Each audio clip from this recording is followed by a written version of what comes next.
来乡亲啊，讲若是食沙西米，日本人爱食青仔鱼，也就是鲔鱼；咱台湾人较爱食红鲢鱼，也就是鲑鱼。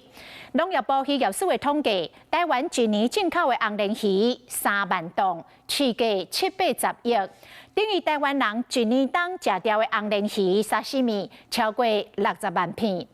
那沙西米的料理的起源国日本是较爱食青仔鱼的沙西米。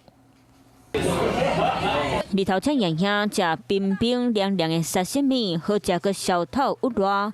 根据农业部资料显示，台湾人食沙西米普遍较爱食三文鱼、坐过乌暗层的土路，含沙西米发源地日本多和电豆饼。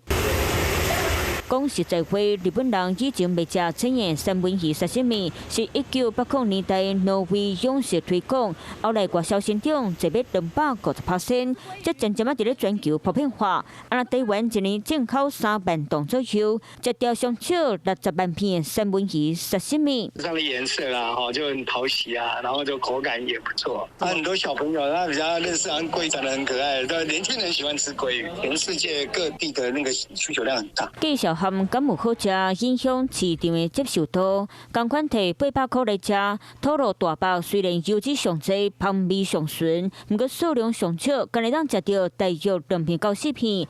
土路中包色水红牙，油花焦浑，介绍就较俗一chút啦。 大约会当切20片，肉质有力、直接流啊甜甜的三文鱼，介绍的小煎鸡，会当食40片到50片。黑尾第一个，它就是每一年它只限你大概4月份到6月份，每一年的产量大概也不一定啊。价值的那些 otoro 啊，这 chutoro 这些，油脂很丰富的这些部位。